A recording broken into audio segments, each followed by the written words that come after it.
Assalamu alaikum, kımbatlı kavum. Benim adım Erol Yolcu. Türkiye'de tuğup ösken Kazak balasımın. Osunda Kazak Türk Bilim және Зерттеу Қоғамы төраға орынбасары ретінде халыққа қызметке тырысып жүрмін. Biz Türkiye'ga osıdan 70 yıl burun India, Pakistan arqılı Türkiye'ye kelген Kazak balasımız. Bizдің ата-бабаларымыз осыдан 300 yıl burun Ablayхан кезінде Kazakistan'ın шығыс аймақтарынан қоныс аударып Шығыс Türkistan жерlerine орналасқан керейлер, наймандар, убақтар деген қазақ ұлтының, қазақ тайпасының біз осындағы ұрпағы боламыз. 30 жылдарда Қытайда шыққан дағдарыс, Қытайдың зорлық зомбылығы арқасында біздің аталарымыз Қытаймен ұрысып, соғысып, аяғында оларға күш жеткізе алмай, амал жоқтықтан екі рет үлкен көш нетуге мәжбүрленген. Біріншісі 39 жылда, 1939-да Әлісхан батырдың арқасында бірінші көш болады.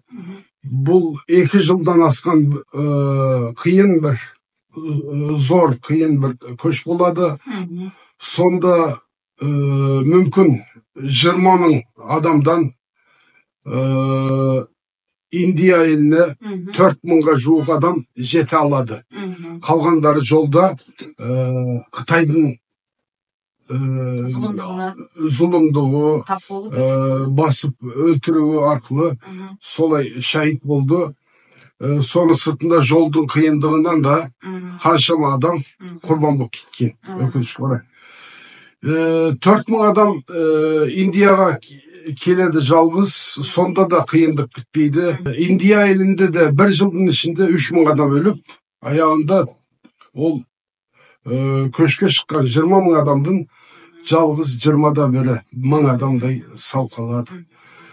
Сол Индия елінде 14-15 жыл өмір сүріп, аяғында Түркия Республикасының қабылдауымен 1952 жылы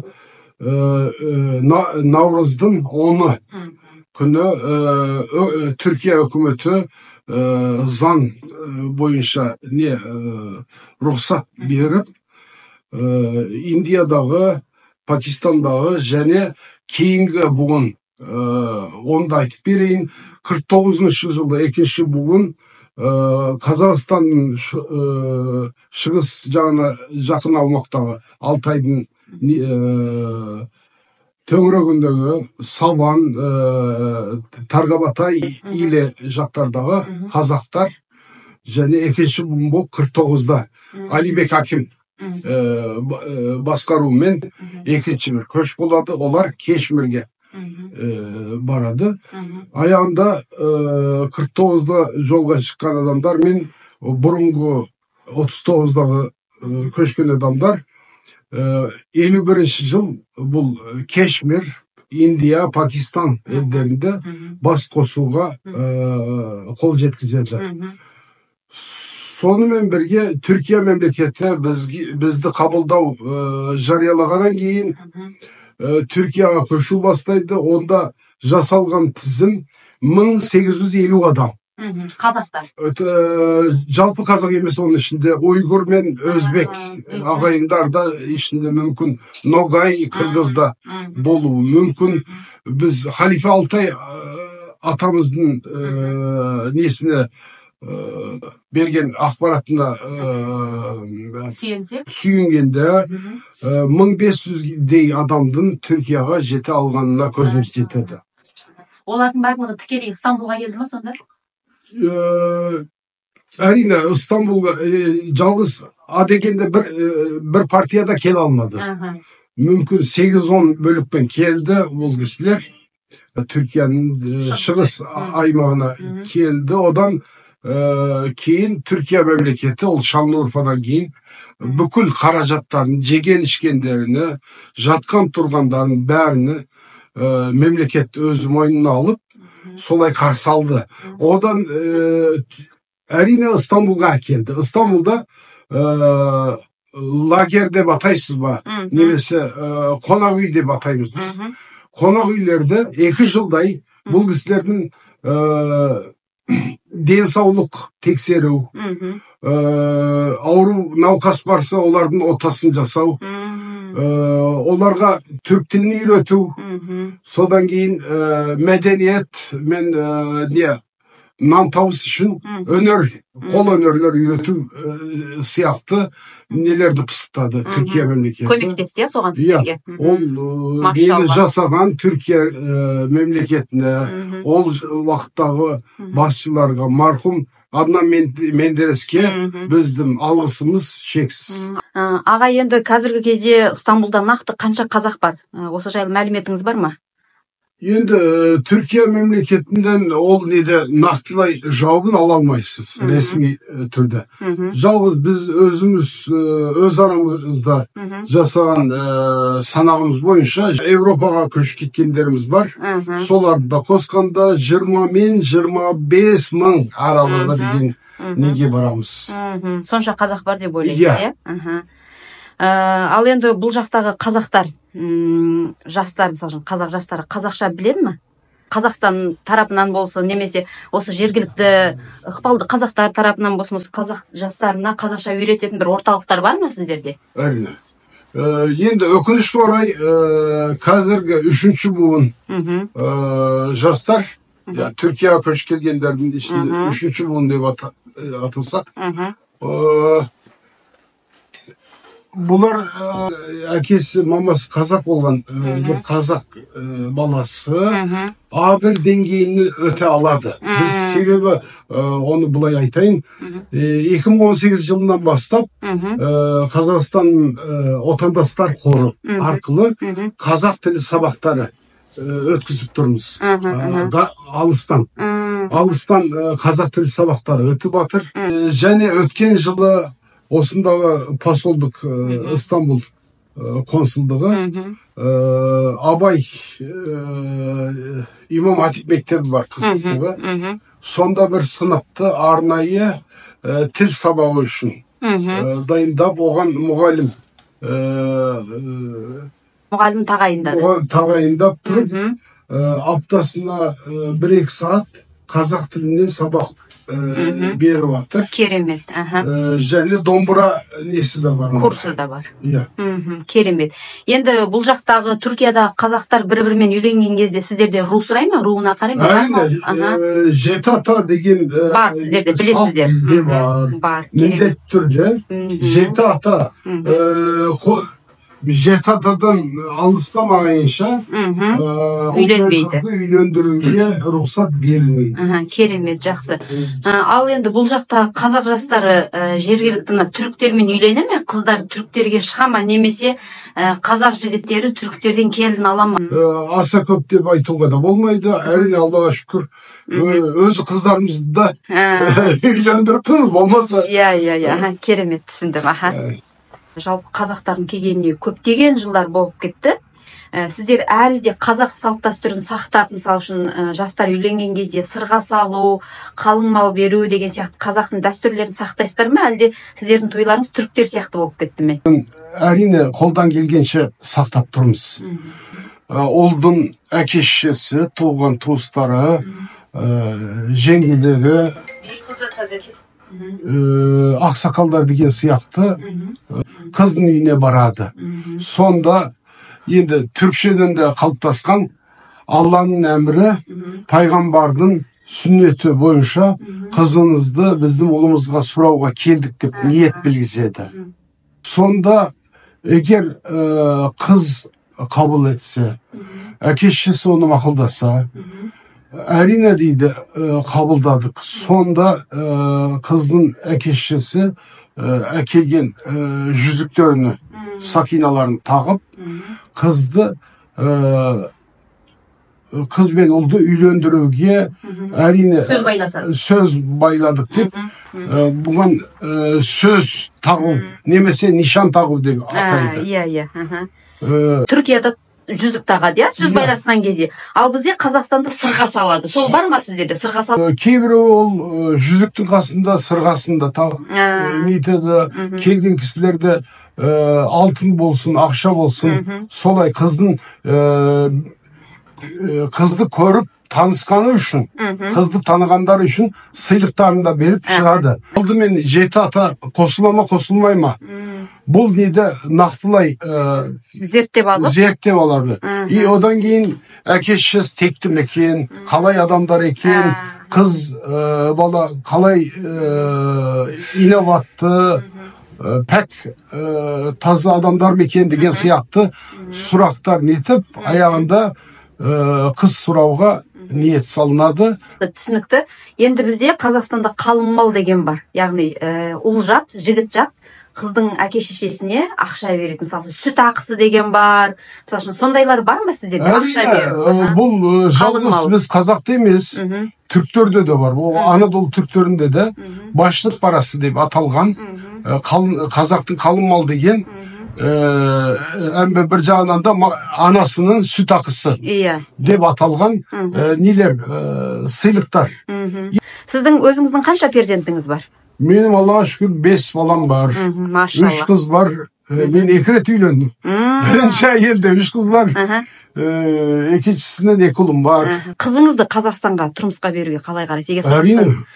Қазақ жігітін тауып Қазақстанға кетемін десе рұқсат бересіз, е? Әрине. Яғни әсіресе ол қыздарым Қазақтан тұрмыс құрғанына риза болам.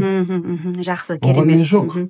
Жалпы енді бұл жақтағы қазақтар Қазақстанға оралғысы келе ме, көшкісі келе ме? Мысалы, сіз өзіңіз Қазақстанға кету жайлы ойлап көрдіңіз бе? Әрине, көп ойландық. Енді 91-ден осы күнге дейін 34 жыл болды. 35 жылға келді. Негізінде осындағы бүкіл қазақ баласының көңілді Қазақстанға барып өмір сүру, сол жерде атамекенге қоныс аудару деген рух бар. Оған сенімім бар. Жалғыз енді дүниелік, тірлік, тіршілік, немесе кейбір сылтаулар. Мектептегі балаларымыз осында мектепте үйреніп қалған. Мысалы, қазір лицейге барған ұлымыз бар. Университетте оқыған қыздар бар. Оларды тастап Қазақстанға қалай нетеміз? Немесе ол балалар ол жаққа барсам оққан білімдері үзіліп қала ма? Сол жерге адаптационға вақыт ыңғайсыз болып кете ме? Қорқасыздар біраз, яғни? Иә, солай нелер бар, сұрақтар. Мысалы, 80 жастағы анам барайық неге Қазақстаннан бір өзімізге бір бақшалы, кең бір үй салса, 2 қой алып, 3 сиыр бақсақ, тауықтардың таза жұмыртқасын, ыстық жұмыртқасын жесек деп айтқан. Әрине романтизм жағынан ол кісі де айтады. Мен шалым осында жерленді, оны тастап кетпеймін, мен оның қасына жатам. Өлгенде оның қасына жатам. Ол тастап келмейді. Жас балаларға сұрасан, енді біз Қазақстанға барсақ, онда күнкөріс қалай екен? Яғни жұрттар бәріне зерттеп біліп отыр. Түркияда, әсіресе Стамбулдағы мүмкіншіліктер Қазақстанда жоқ. 100% жоқ. Ол қандай мүмкіншіліктер мысалы? Яғни адам баласын өмір сүру үшін білесіз, яғни тіршілік жасау керек, нан табыс керек. Яғни осындағы жұмыс мүмкіндіктері, осы жердегі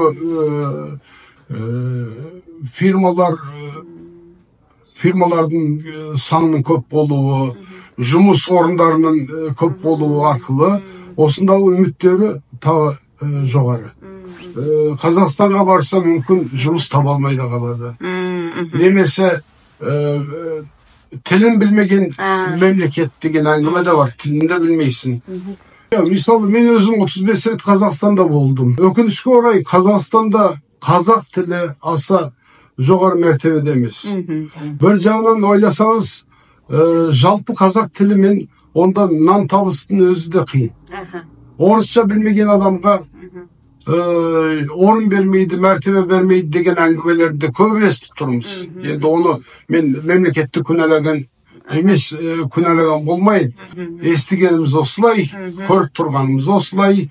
Яғни бір асханаға барғанда, судың өзін сұрағанда, айналайын қызым су бер дегенде вода деп ол вода емес, ол су немесе газа без газа деп сұрайды. Одан кейін біз жалпы су керек айналайын. Яғни қазақ тілінің мәртебесі Аллаға шүкір қазір көтеріліп тұр, біраз ілгеріледі. Әсіресе 90-шы жылдарда аса қиналыс бар еді. Қазақстандағы қандастарымызда өкінішке орай бұрыннан үйретілген орыстың берген сабағы бойынша бір қиын түсінік бар. Мен оны естігенде 92-ші жылдан бастап қаншама рет естіп, көп ренжідім, жүрегім ауырды. Енді ол ашашарлық кезінде Голошовкин деген әрмени әкім Сталиннің бұйрығы бойынша халықтың малыны тасиялатуындай малыны тартып алады. Жылқысыны, ешкісіні, түйесіні, атын тартып, вагондарға толтырып, Россияға жібереді. Оның сыртында таси алмағанını апарып өңірге қамап жағады. Тауына шейін. Бұнда мақсат не? Яғни бұл өзі орыстың правдаларына, орыстың нелеріне қарасаңыз, ол вақыттағы газеттерді, пропагандалары, біз осы Қазақстан сияқты мемлекеттерде фабрикалар жасаймыз. Біз сендерге қаладар, қалашықтар жасаймыз деп, оған қаражат керек, сол үшін бұл малдарды апардық деген пропаганда жариялайды. Оны біздің қазақтағы кейбір орыс құлдарда солай деп сенеді, жұртты сендіруге әрқашанда әрекет жасайды. Әлі де айтылып жүрген әңгіме. Бұл қазақтың малын апар алғанын апарып тартып алады, апар алмағанын өңірге қамап, өртеп тұрып жоғалтады. Қараңыз, құс атмасын деп сапанына дейін, сапан дейміз біз.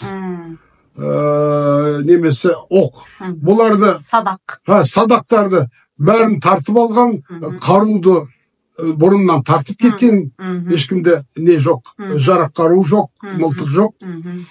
Аяғында балық аулап жемесін деп қармағына дейін топтап алған. Су басына барып балық аулайын деген адамдарды ашашарлық кезінде өлтірген.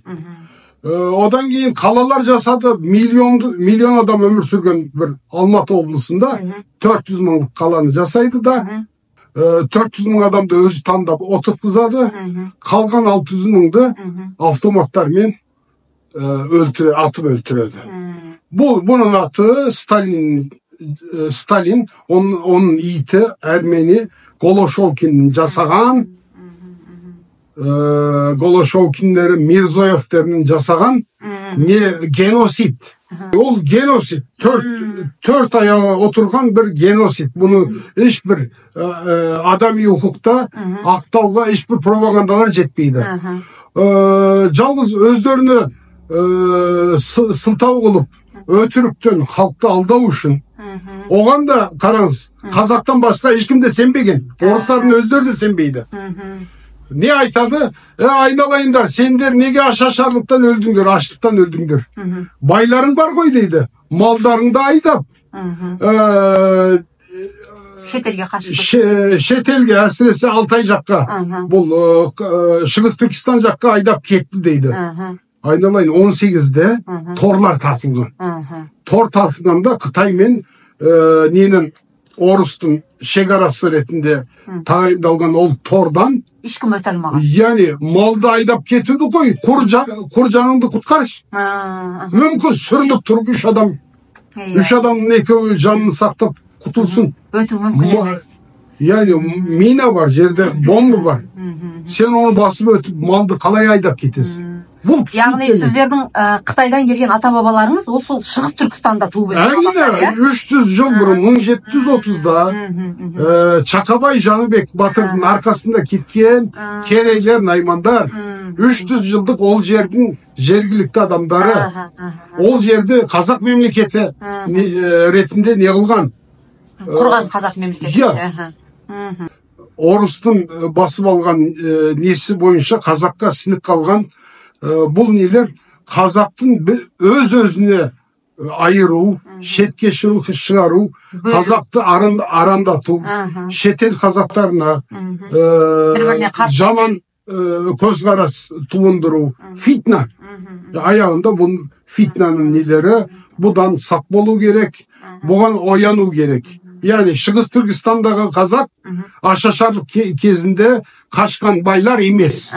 300 жыл бұрын қоныс аударып, оны қазақ топырағы жасаған Шығыс Түркістанды аяғында ол Қазақстан территориясында ашашарлық болған кезде ол жақта Гомингандың, Маузедуңдың зорлық зомбылығынан амалсыздан басқа жаққа көшіп кеткендер. Я біз Түркияға келгендер Гималаяс келді. Кейбірі сол жерде қалды амалсыздан. Әлі де ол Шығыс Түркістанда, Барколда, Тарғабатайда, Саванда және басқа өңірлерде, Жоншуда, Нөриде біздің туысқандарымыз бар. Арғы жақта Монғолияға көшіп кеткендер бар. Бұлар Шығыс Түркістанның қазақтары. Қазір Монғолияда өмір сүрген, Баян өлгейде өмір сүрген керейлер десең, наймандар десең, олар ол 30-шы жылдардағы Қытайдың зорлық зомбылығынан амалсыздан Монғолияға өткендер. Бірақ өкінішке қарай біздің қоғамда ол шеттегі қазақтар Қазақстанның бұрынғы байлары байлығын алып қашқандар деген сондай түсінік қалыптасып қалғанда. 2 жыл бойы Ленин, Сталин İsviçre, Швейцария, Лозанда тәрбие алған. Бұларды ағылшындар тәрбие, ағылшын королі бұларды тәрбиелеген, жолды нені үйреткен. Рус империясыны жойып, сендер бір революция жасайсыңдар. Эким, қызыл екім төңкерілісі, ноябрь төңкерілісін жасайсыңдар деп. Қазан төңкерілісі. Октябрь десі. Бұл әрекетті жасаған 13 еврей. Бұлардың несі бойынша түрки халықтарды, мұсылман халықтарды жою үшін, басып алу үшін олардың араларына ереткі салу. Біріншіден халықтың зиялылары, оқымыстылары. Бұларды шетке шығарып, маржиналге нетіп айдап, қуғын сүргінге алу. Бұл алаш зиялылар сияқты. Екіншіден байларды. Бай деген мас істейтін адамдар ғой. Мал топтаған адамның бір өзінше бір нелері бар, өнерлері бар. Бұлар өнерлі деп ол байларды нетіп құрту керек. Бұлардың көзін құрту. Яғни ашашарлықта қашып кететуындай бай қалмаған негізінде. Yani onu bұрындан 16'dan бастап, 16'da бұлар революцияны жасады, 17'de Қазақстан топырағını, 6 айдан кейін Қазақ топырағын басып алды. Бұрыннан дайын еді негізінде Орыс империясының басып алған несі еді, оның бодандығы астындағы бір мемлекет еді Қазақтың территориясы, Қазақия. Халықтың сементі болып жүрген 3 буын адам. Бұлардың біріншісі оқымысты зиялылар, билер. Екіншісі dini ülkönler, aksakallar, mollalar. Üçüncüsü baylar. Bu 3 top adam ülkön dalanın, ulu dalanın halk ult üçün sementleri halkты birleştirip solarga oy pikir aytıp yol körsetip egerde düşmanın nesi kavbu tönüp kalganda defans жасауға бұл 3 топтың үлкен несі бар. Пайдасы бар, керектілігі бар. Бұл сементтерді жойып, халықты бассыз Bassız kılуу, әлсірету. Орыстың мақсаты. İmperiya kezinden бастап бұл әрекеттерді жасады. Аяғында бұл СССР құрғаннан кейін атеисттер, коммунисттер bunu tağı күшті қолмен, tağı өткір пышақпен жылдам жүзеге асырды. Алаш зиялыларының мысалы en соңғы буыны 24'törde şahit oldu. Öldürüp tasladı. 19'dan 24'e değin bitirdi. Yani aşaşarlık kezinde asa halkın içinde ziyalı, belsendi, halktı bostandık için, Kazak hareketi üçün jurttu kozlaytığın adam da kalmaya kaldı aşaşarlıkta, amalsızdan.